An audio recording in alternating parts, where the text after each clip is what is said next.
A minha grande pergunta e a curiosidade aqui é o seguinte: eu sei que vocês gostam muito de dividendos, né? Isso daí construiu boa parte do patrimônio de vocês. Mas o que eu devo escolher? Uma empresa com uma alta distribuição de dividendos ou uma empresa que não distribui dividendos, mas tem um alto potencial de crescimento? O que eu escolheria? Essa é a minha dúvida de 4 A anos. empresa que tem as duas vertentes. Aquela que tem uma boa perspectiva de distribuir dividendos e aquela que alimenta a possibilidade de uma valorização. Esse é o... E nós temos empresas assim, tá entendendo? Várias. Inúmeras empresas nessa condição. São empresas que o pessoal se afugenta rápido quando tem uma queda qualquer, tá entendendo? Como tiveram outras no passado, não é isso? Mas você tem que ficar firme, que é a chamada disciplina. Se você olhar para um horizonte distante, você vai verificar que a empresa, vamos supor, ela estando numa atividade capaz de ser considerada uma atividade boa, não é isso? E que tenha sustentabilidade na sua operacionalidade, é uma questão de tempo, às vezes, a recuperação, tá certo? Nós temos aí, por exemplo, empresas que eu tenho participação porque eu acredito no projeto. O projeto é um projeto consistente. A Paranapanema, por exemplo, é um projeto, é uma planta que tem mais de 1.300.000 metros quadrados.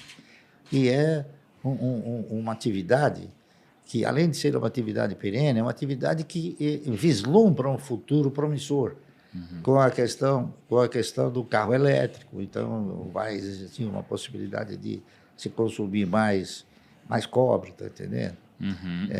Então, eu investi na Paranapanema, tenho ações da Paranapanema, discuto a Paranapanema, tá certo? E, com certeza, a Paranapanema está tentando encontrar uma trajetória, um caminho que proporcione a ela um crescimento capaz de acumular esses dois fatores que você acabou de citar. Que ela volte a pagar dividendos e que ela tenha uma perspectiva de valorização muito boa. Porque, na verdade, hoje uma ação da Paranapanema custa 33 centavos. Entendendo? Comparativamente. Então, 33 centavos é muito menos do que muita coisa que você consome. Um café, 10 reais, tá entendendo? Se você começa a fazer comparativo, você fala, pô, isso aqui tá de graça. É verdade, né? Compro um café ou 30 ações de Paranapanema? Exatamente. Aí que tá. É a questão do quê? É a questão de você priorizar. Né? Não por isso a gente vai deixar de tomar um café, mas é aquela prioridade. Legal. Então, outro papel que eu interpreto que também tenha uma possibilidade boa, uma perspectiva boa pela frente, por exemplo, ações de empresa que você paga sem consumir. Esse é o melhor negócio do mundo. Você paga sem consumir? Isso.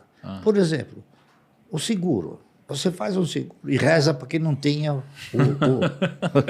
Você pagou e não consumiu. Tá entendendo? É verdade, ninguém quer usar o seguro. Então a IRB está nessa trajetória. Cara, vamos falar de IRB.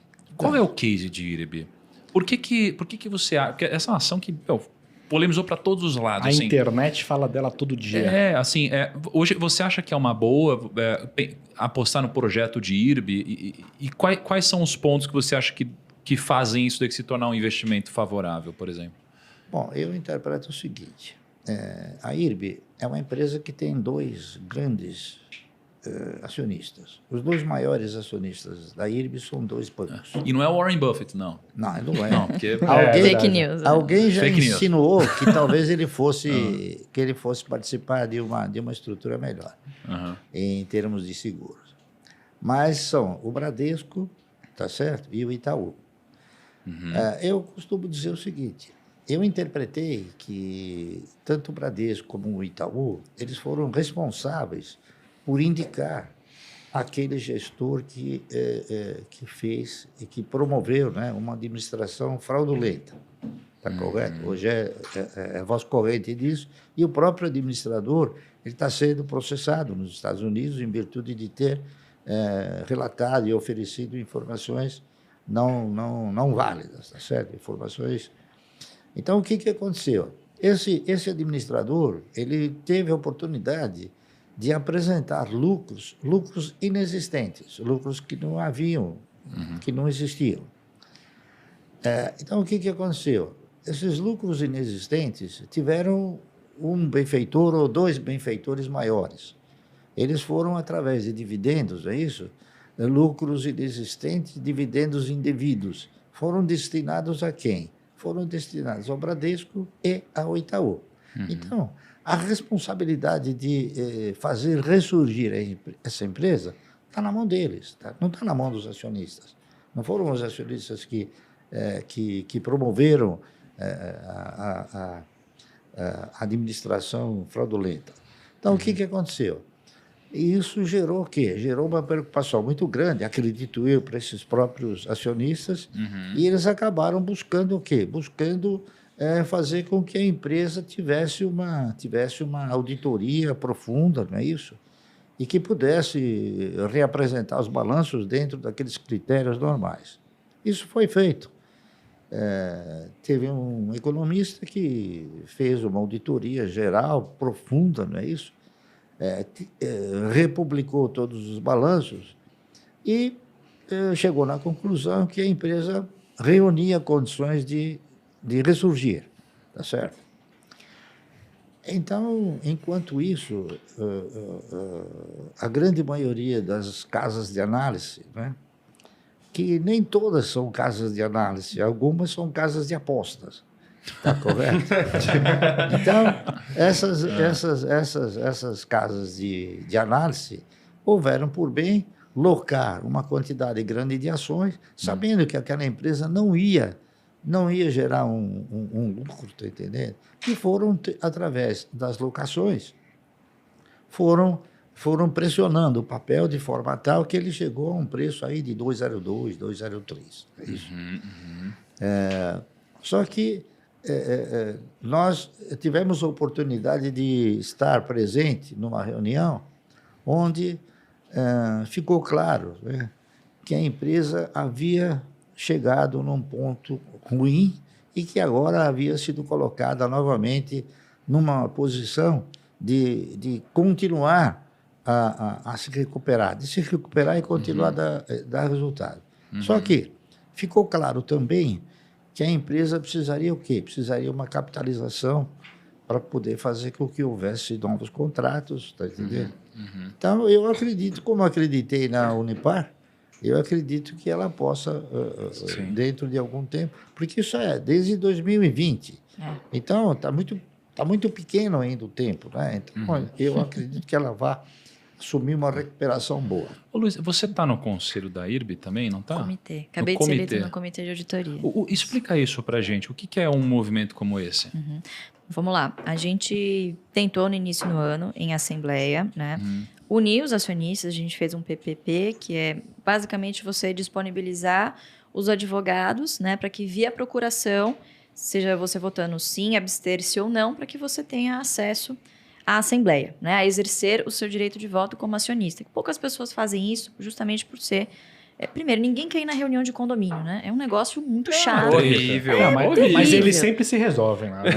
Então, exatamente. Mas numa dessas é que você acaba perdendo o controle. E por ser uma empresa sem controlador definido, é importante que haja essa união de todos os interessados, né? E geralmente esse interesse acontece quando as pessoas estão no prejuízo.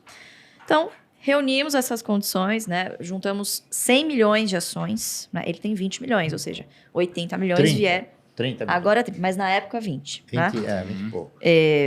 20 milhões de ações, então 80 vieram de outros acionistas que se interessaram, que compraram a ideia e falaram, não, beleza, vamos votar. Só que Bradesco e Itaú juntos têm cerca de 27%, 28%. Então, perdemos e não nos elegemos para conselho fiscal. Né? Visto esse movimento, a empresa sempre muito aberta, nos recebeu, né, de braços abertos, deram, né, todo o apoio possível, enfim, acabou surgindo um convite para participar do processo seletivo, né, eles estavam selecionando algumas conselheiras para fazer parte do comitê de auditoria, né? Então, eu acabei entrando nesse processo seletivo, fiz entrevista com alguns dos conselheiros, fiz entrevista com o pessoal, os headhunters, enfim, e acabei sendo aprovado, né? Então, o que o comitê de auditoria faz? Diferentemente do conselho fiscal, como o nome sugere, ele fiscaliza as ações dos administradores. Então, é meio que Inês é morta. Olha, a administração fez isso, você vai lá e fiscaliza se o que eles fizeram está correto. No comitê de auditoria, você tem um papel estatutário, ou seja, você é um órgão que assessora o conselho de administração na tomada das decisões, certo? Então, no comitê de auditoria, lá a gente vai ter acesso a toda a parte intrínseca da empresa, né? Diferentemente do que se faz no conselho fiscal, né? Entendi. Então, eu acho que é uma oportunidade realmente do acionista minoritário, aquele que efetivamente está no prejuízo, de se sentir representado lá dentro, né? E eu dividiria esse período que eu estou por lá em 2 fases, né? Acho que é o primeiro, passar a segurança, toda a transparência, a empresa quer fazer isso, de que a situação fraudulenta que se colocou lá dentro, ela não existe mais, né? Por quê? É uma empresa que faz seguro para as seguradoras. Se o seguro é um negócio que vende confiança, então a que vende confiança para a seguradora tem que ser duplamente confiável.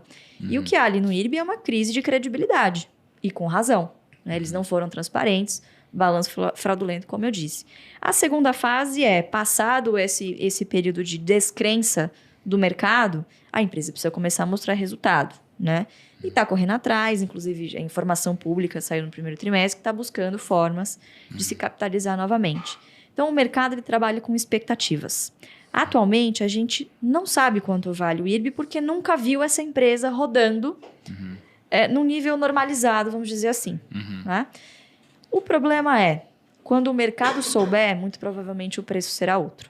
Mas vocês têm uma conta de vocês de quanto vocês acham que vale? Não, a gente tem. É melhor não ficar dando guidance, porque... Não, só para saber, né? Não, olha... Mas o que então, assim, se alguém comprar ações de IRB, estão representados por vocês lá, é isso, né? Essa é a Exatamente. mensagem. É uma empresa Tá que vale bom. 2,5 bi em caixa. Ela tem em caixa isso? Desculpa, em valor de mercado. Em valor de mercado. Tá bom. Deve ter o quê? Não, Uns em 10 caixa- bi em caixa. E em caixa também ela tem um valor Tem, extraordinário. assim, Só muitas que vezes não o é caixa. Mas não é dela. o caixa dela, né? Não é Claro, dela. claro. São ativos que estão lá em garantia. Mas mesmo Isso. assim, se você olha sob a perspectiva gerencial, contábil, que a gente está acostumado, é uma liquidez Total. extraordinária. Mas existe ali uma liquidez regulatória que precisa ser atingida.